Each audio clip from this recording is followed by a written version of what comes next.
Essa história ela é bastante curiosa, triste, trágica, tenebrosa. Ela inicia dizendo que o rei Davi consultou ao Senhor. É claro que naquela época dificilmente Deus se manifestava com uma voz audível. Então nós vamos ver raros momentos Deus falando face a face, ou Deus trazendo a sua voz na terra, e o profeta escutando, ou o rei escutando. O que nós temos de comum são profetas falando em nome de Deus. O que nós temos de comum são pessoas dizendo: ó rei, assim diz o Senhor. E Jeremias ele vai denunciar, assim como outros profetas, tanto os maiores quanto os menores, que muitos profetas, eles eram falsos.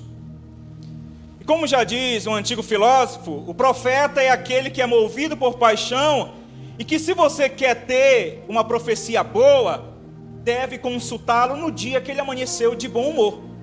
Porque naquele momento que ele está de mau humor, ele traz muitas vezes palavras de derrota, de maldição, de destruição. Por isso que é perigoso nós fundarmos as nossas decisões em alguém que fala: assim diz o Senhor para você. Porque isso pode ser enganoso, e não era incomum muitos profetas naquela época enganarem os reis. É só você ler Jeremias, ler Isaías, ler Ezequiel, os profetas menores.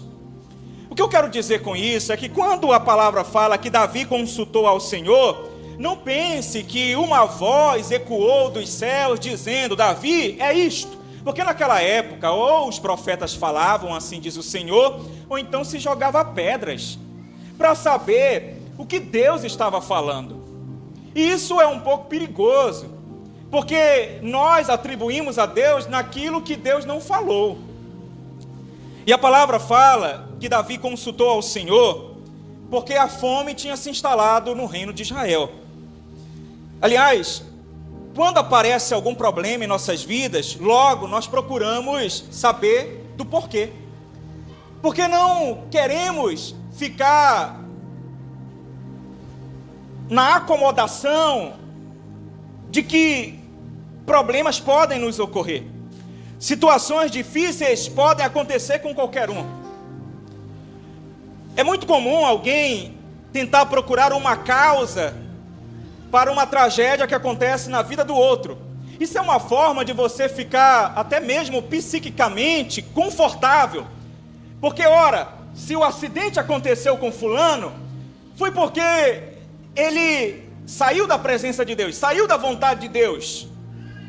E isso nos leva a uma segurança de que não vai nos ocorrer, mas quando na verdade a palavra do Senhor nos ensina de que o sol nasce sobre justos e bons, ou melhor, sobre bons e maus.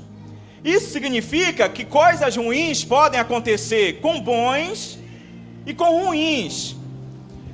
Coisas trágicas podem ocorrer na vida de todos, e que ninguém é mais merecedor dos céus se não ocorrer, e que ninguém é mais merecedor do inferno se ocorrer uma tragédia na vida dessa pessoa. Mas perceba que quando ocorreu a fome, logo Davi ele procurou uma causa. É o nosso grande erro, é o grande erro do supersticioso. Ele procura causas para aquilo que ocorre na vida dele. E de repente, ele diz: ora, aconteceu uma tragédia, e foi no exato momento que eu estava passando debaixo da escada. Aí cria-se o entendimento de que passar debaixo da escada causa tragédias, causa acidentes, ou causa até mesmo uma perda. Então, essa superstição, por exemplo, que a criança deixa de soluçar quando nós colocamos uma fita vermelha na testa, foi porque alguém algum dia colocou no filho, por coincidência, e o filho parou de soluçar. Ora, o soluço ele vai embora automaticamente, isso é simples. Depois de alguns minutos ele some, desaparece. O teu próprio organismo ele equilibra o ritmo, o compasso. Mas alguém disse: não, eu coloquei.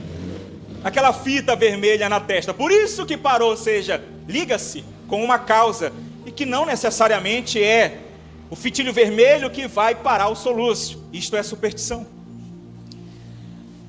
E naquela época se procurava muito as causas para o que ocorria.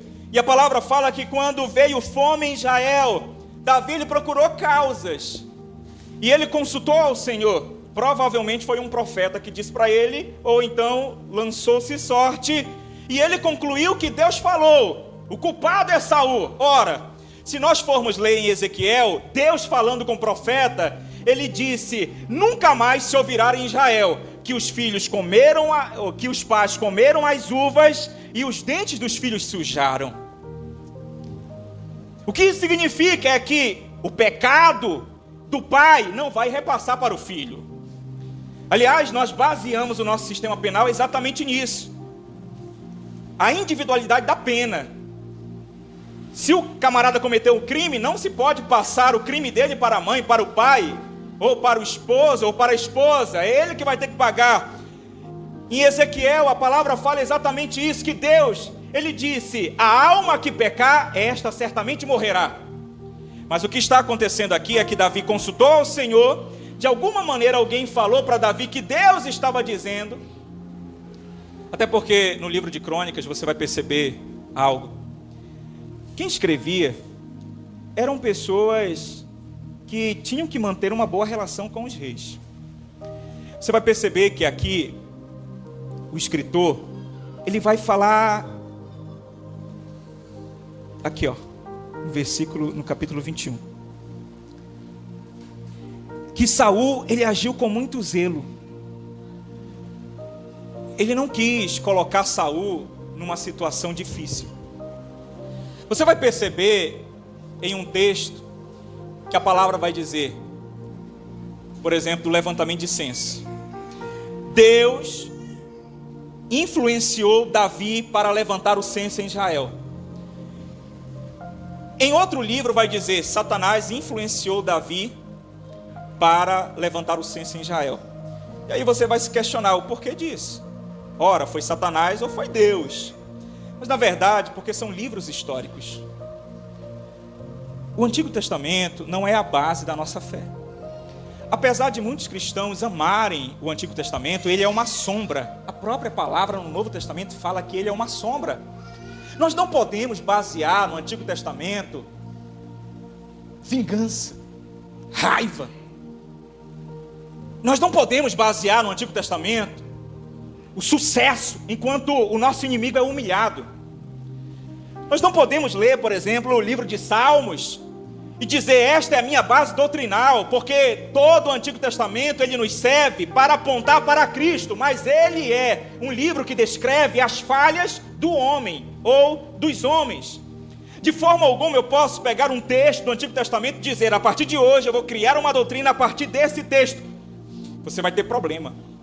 E o que ocorre é que muitos cristãos estão tendo problemas porque eles querem basear uma vida com Deus a partir do Antigo Testamento. E com esta visão de um Deus do Antigo Testamento, essas pessoas pensam que Deus vai matar, vai destruir, que Deus quer condenar, que Deus não tem amor. O Antigo Testamento, ele é uma sombra, mas não é a substância. A minha sombra, você pode até ter uma referência daquilo que eu sou, mas não pode abraçá-la, não pode beijá-la, não pode segurá-la, porque a minha sombra, ela é apenas uma referência daquilo que eu sou, mas é uma referência muito embaçada. Quem é a substância? Sou eu. Quem é a substância da revelação de Deus? Jesus Cristo. E o que é o Antigo Testamento? É uma sombra. Aponta-se para Cristo, mas toda a minha base doutrinal, toda a minha base de comportamento, tudo aquilo quanto pauta as minhas decisões e escolhas, deve ser fundamentado no Novo Testamento. Mas o que eu quero nesta noite dizer para você é o seguinte, preste atenção, Davi ele consultou ao Senhor, mas isto está em conflito com o que Deus falou em Ezequiel, já apontando para Cristo, que o pecado de quem pecou permanecerá sobre ele, ou seja, a alma de quem pecar, esta certamente morrerá. Não será transmitido o pecado do pai para o filho. O pai pecou, é ele que vai responder diante de Deus. Mas o que acontece aqui é que Davi consultou ao Senhor, talvez algum profeta, ou se lançou sorte, e alguém disse: Davi, o pecado está sobre a casa de Saul. E aí Davi chamou os gibeonitas e perguntou: o que você quer que eu faça? Ou o que vocês querem que eu faça? E eles disseram: entreguem 7 homens para morrerem. Porque aqui no Antigo Testamento nós vamos lidar muito com o mecanismo do bode expiatório, e que nós não podemos levar para as nossas casas, nem para a nossa família, nem para a igreja. Qual é esse mecanismo do bode expiatório? Alguém vai pagar. Está tendo problema, está tendo dificuldade, as coisas não estão dando certo, alguém vai ter que pagar. Sabe, lá na família, algo está desandando, e aí tem conflitos, alguém é o bode expiatório, alguém tem que pagar por aquilo. Jesus Cristo, ele quebrou esse mecanismo do bode expiatório. Jesus Cristo, ele se ofereceu para que nós não pudéssemos apontar o dedo para alguém e dizer: você deve morrer. Mas que, diz a palavra, todos foram encerrados no mesmo nível, para que a glória de Deus se manifestasse e nós pudéssemos ser salvos em Cristo Jesus. Nós não precisamos que o outro venha se entregar para lavar os nossos pecados, e nem tampouco podemos apontar o dedo para esta pessoa e dizer: você é a razão de eu estar sofrendo. Se nós pudéssemos eliminar tudo aquilo que é de ruim neste mundo, nós iríamos viver bem. E isto pode se tornar um grande erro, porque de repente você está aqui se queixando, dizendo: se eu deixar este homem, a minha vida vai ficar boa. Se eu abandonar esta família, a minha vida vai melhorar. Se eu deixar este emprego, tudo resolve, quando na verdade o problema estará em nós. Mas temos a tendência de colocar no outro aquilo que é nosso e dizer: o problema da minha vida, por que eu estou passando fome? Ora, vocês estão passando fome talvez por muitas outras questões, mas não são por essas 7 pessoas. Agora imagine que o povo de Israel pensou: nós estamos passando fome por causa dessas 7 pessoas, qual é o resultado? Vamos matá-los. E aí entregaram para os gibeonitas 7 homens, que não tinham nada a ver com os pecados de Saul. Eles eram da família. Veja como é dificultoso você criar uma base doutrinal a partir do Antigo Testamento. Porque em Cristo Jesus isso é quebrado. Em Cristo Jesus ninguém paga o preço pelo pecado do outro.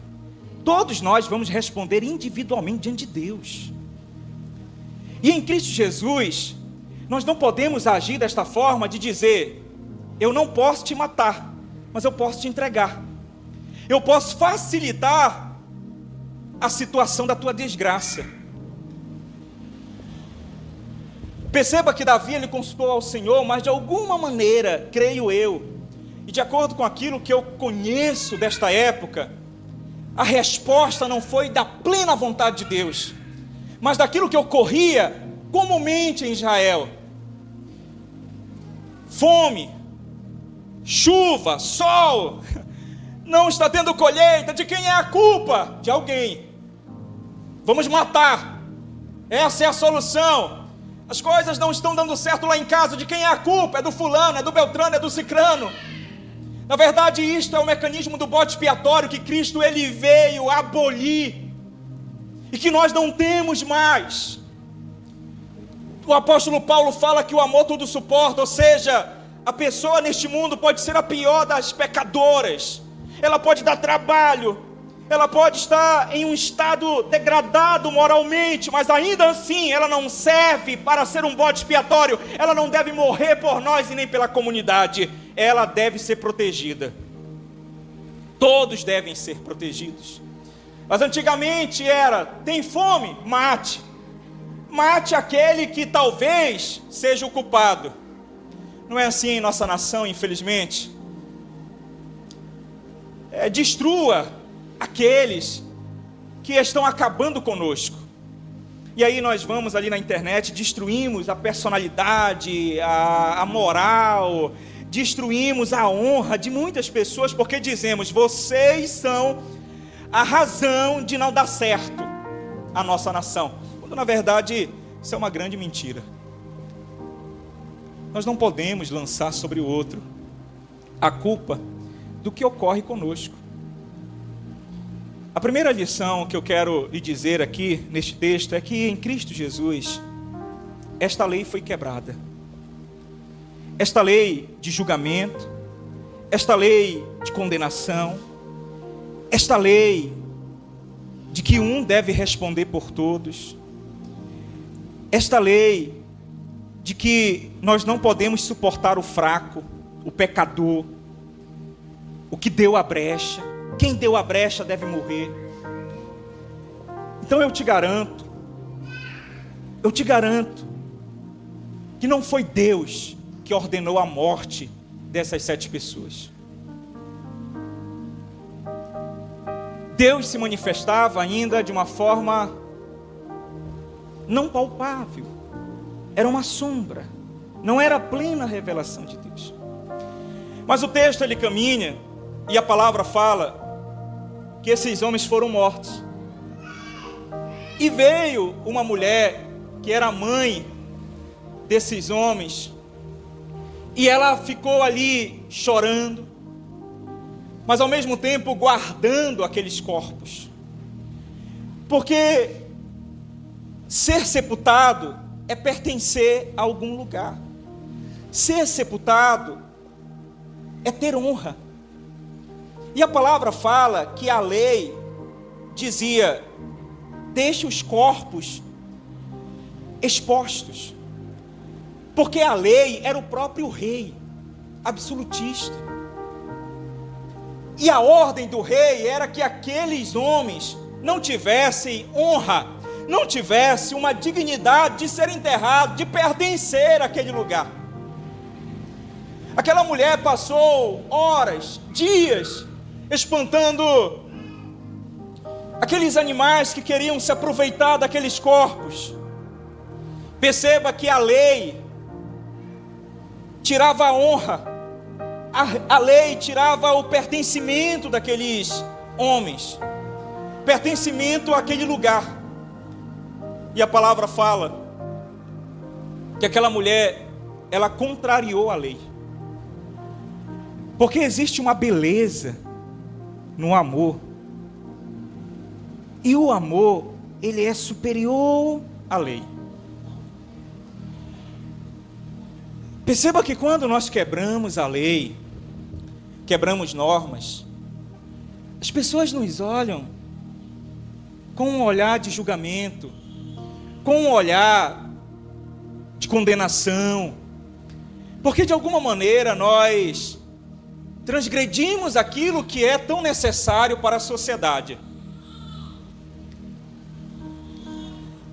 E eu não estou falando aqui de leis codificadas, do ordenamento jurídico, eu estou falando de muitas leis, inclusive a lei moral e a lei ética. Perceba que a lei moral ela é muito forte. Não existe o crime de adultério, mas quem adultera, pelo menos por alguns, ele vai ser mal visto. A traição ainda é muito forte em nossa moral. Então a pessoa que quebra algum tipo de lei moral, lei ética, lei de ordenamento jurídico, ele é mal visto. Existe uma feiura em quem quebra a lei, uma feiura de comportamento. Ele é mal falado, ele não é bem dito. Essa mulher está quebrando a lei, mas ela não é mal falada, ela não é maldita. Ao quebrar a lei, se tem uma beleza. Se nós formos olhar a história desta mulher, ela não está obedecendo o rei, mas é tão lindo perceber que ela não abandonou os filhos. É tão lindo perceber que ela ficou ali dia após dia, horas após horas, abandonando os corpos dos filhos para que os animais não devorassem os filhos, para que ela pudesse enterrá-los, para que ela pudesse colocá-los em um local de pertencimento. Ela queria dignificá-los, ela queria honrá-los. E o que ocorre é que ela desobedece à lei, mas ela desobedece à lei e nós não conseguimos olhar para ela com um olhar de condenação e de julgamento. Nem o próprio rei Davi conseguiu olhar para ela com julgamento, porque houve uma beleza naquilo que ela fez. E o porquê que aquilo que ela fez tinha uma beleza? Exatamente pelo amor. O amor, ele traz uma beleza nos nossos atos. O que eu posso dizer? Que roubar é terrível, é horroroso. Roubar é uma prática abominável na sociedade. Mas imagine aquele pai que comete o crime famélico de entrar em um supermercado porque tem 3, 4 filhos para sustentar e procurou emprego, não achou, e ele rouba uma lata de leite e corre para os filhos. Aquilo pode parecer para alguns um ato de feiura, mas para muitos é um ato de beleza, porque tem amor, e o amor está acima da lei. O amor, ele é superior. As nossas atitudes se embelezam com amor. E se por um lado o rei Davi, ele quis a cabeça de 7 homens, por outro lado existe a história desta mulher que, contrariando a lei, procurou guardar os filhos, dar um local de pertencimento aos filhos. O que eu quero dizer nesta palavra é que Cristo, ele fez exatamente isto. Quantos de nós estávamos mortos em nossos delitos e pecados? Quantos de nós éramos bodes expiatórios, pessoas que mereciam morrer? A palavra fala que não há um justo nenhum sequer. A palavra fala que nós estávamos em desobediência diante de Deus. Talvez Deus pudesse olhar para nós e perceber essa rebeldia que existia, esta distância que existia entre nós e Ele. Mas Jesus Cristo, ele foi superior à lei. Jesus Cristo quebrou um sistema de leis. Porque quantos de nós queremos andar por um caminho de leis religiosas, e com isso dizemos, essa pessoa merece estar na situação que ela se encontra. Aliás, essa pessoa deve continuar exposta, ela deve continuar longe, distante de uma honra, distante de uma dignidade. E a palavra fala que esta mulher, Rispa, ela protegeu, ela guardou mortos. Jesus Cristo fez a mesma coisa. Aliás, até hoje ele guarda mortos. Porque a palavra fala que nós estamos mortos em nossos delitos e pecados. Ou seja, aquele que ainda não foi para Ele está morto. Talvez, meu irmão, você ainda não foi para Cristo, está morto. Mas não pense você que Ele diz: desobedeceu a lei do rei, logo vai ficar exposto. Desobedeceu a lei do rei, vai ficar sendo comido por bicho. Desobedeceu a lei do rei, eu não vou cuidar mais não. Ou seja, não quer saber de Deus, só quer viver uma vida na sua própria vontade, andando do seu jeito, da sua maneira. Então eu não quero saber. Ou seja, imagine que Davi seja Deus, Deus Pai, e ali se tem uma lei, e naquele momento aqueles homens desobedeceram a lei. Estão mortos porque desobedeceram a lei. E Jesus Cristo, ele age como Rispa. E por isso que há beleza nas ações de Jesus. Porque ainda assim ele está lá do seu lado. Talvez você está aqui morto espiritualmente. Talvez você esteja aqui sem falar, sem andar, sem se movimentar espiritualmente falando. E alguém diz: Jesus te abandonou, mas quando na verdade Ele está lá te abanando, Ele está lá te protegendo. Ele não te entregou para os demônios, Ele não te entregou para o inferno, Ele não te entregou para legiões que querem destruir o teu corpo, mas Ele ainda está lá. Aí de repente alguém diz: mas essa pessoa desobedeceu a lei, ela não é religiosa, ela não tem comunhão com Deus, ela merece morrer, ela merece estar enforcada. Essa pessoa não tem dignidade, ela não tem honra, ela tem pecado. Mas Jesus Cristo está lá chorando em cima desta pessoa, ainda que ela esteja morta, mas Ele está dando a oportunidade para que ela venha reviver. E ainda assim Ele não deixa que o bicho, que os animais venham destruir o corpo dessa pessoa, porque o amor embeleza. O amor de Jesus Cristo está acima da lei. O amor de Jesus Cristo é superior à lei. Se por um lado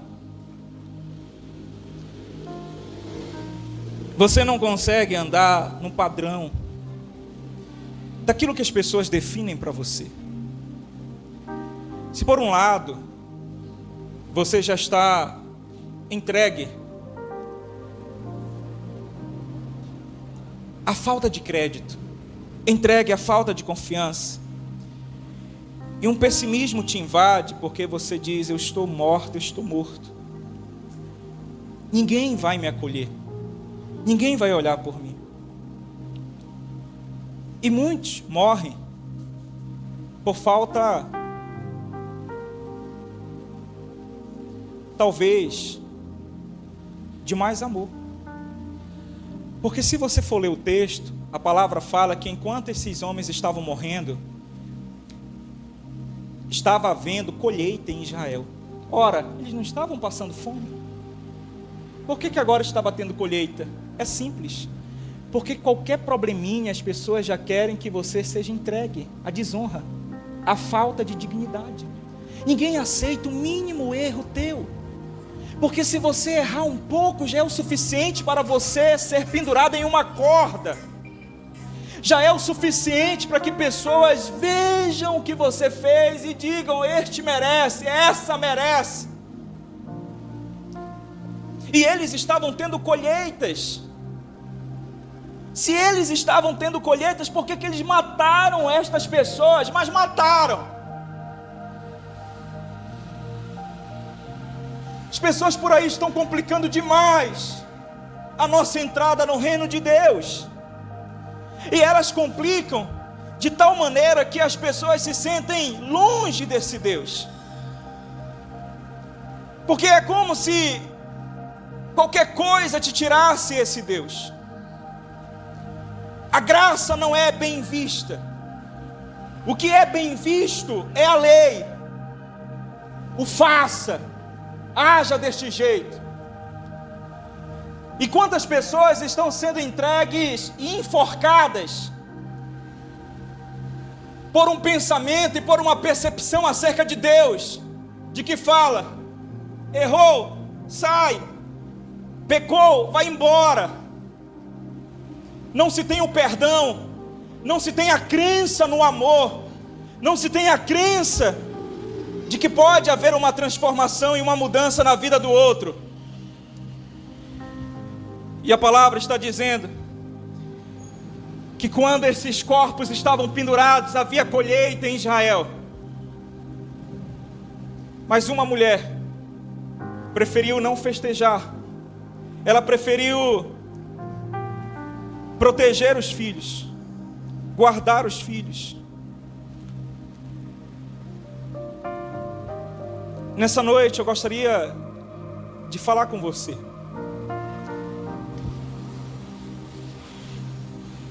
Talvez você esteja nessa situação, uma corda no pescoço, morto espiritualmente.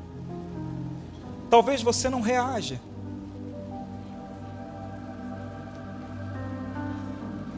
E quem está morto parece que não tem valor para as leis religiosas.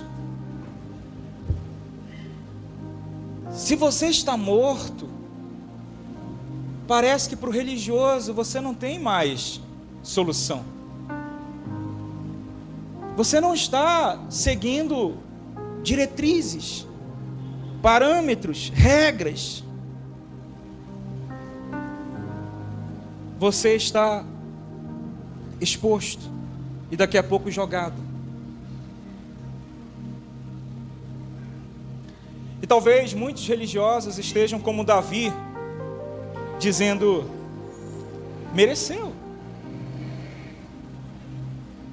A alma que pecar certamente morrerá. Mas perceba que Rispa não desistiu nem dos mortos. Rispa tipifica Cristo, que não desiste nem dos mortos. Ele ainda está lá te abanando. Ele ainda está lá te esperando. Ele ainda está lá te protegendo. Quantas vezes o inimigo quis te atacar, quis te destruir, quis acabar com a tua vida, mas Cristo está lá espantando tudo isso. Porque Ele sabe do valor que você tem, Ele sabe de onde você pertence. O local que você pertence tem uma coisa: Jesus Cristo. Ele não te trata como indigente, porque aqueles corpos estavam como de indigente, pessoas sem honra. Você ainda tem honra para Cristo. Mas pastor, eu estou distanciado, pastor, eu não sigo as linhas religiosas, pastor, eu não sigo os parâmetros evangélicos, e por isso eu sou desonrado, por isso, aliás, as pessoas me veem na rua e já acham que eu estou desviado, e acredito que eu estou desviado. Mas para Cristo, você ainda tem dignidade, você ainda tem honra. Aliás, quando o filho pródigo ele veio, aquele pai não o tratou como menor, porque ele disse: trate-me como um dos teus empregados, ou seja, diminua a minha honra, diminua tudo que eu mereço, não me veja como alguém bom, me veja como alguém escravo. E talvez você esteja nessa situação, dizendo: Deus, trate-me como um dos seus empregados, eu sou um escravo, eu sou o menor. E a palavra fala que ele dignificou o filho, dando um anel e colocando sandálias nos pés do filho. Porque para Cristo, ou para o pai, aquele menino não perdeu a honra de filho. E para Rispa, aqueles filhos mortos não perderam a honra de filho. Você ainda tem a honra de filho, de filha. E Cristo, Ele não quer te enforcar. Cristo, nessa história, não é o rei Davi que está dizendo: pecou, meu irmão, vai para a corda. Se você for olhar nessa história, Cristo não é o rei Davi. Está dando muito trabalho, demônios podem vir aqui, leve este fulano, este beltrano, vai para a corda. Cristo não é este. Quem é Cristo nessa história? Que nós podemos olhar, mesmo que por sombras, Rispa, alguém que te protege, ainda que você esteja morto. Mas a palavra fala que se você crê nele, ainda que esteja morto, você viverá. Fique de pé em nome de Jesus.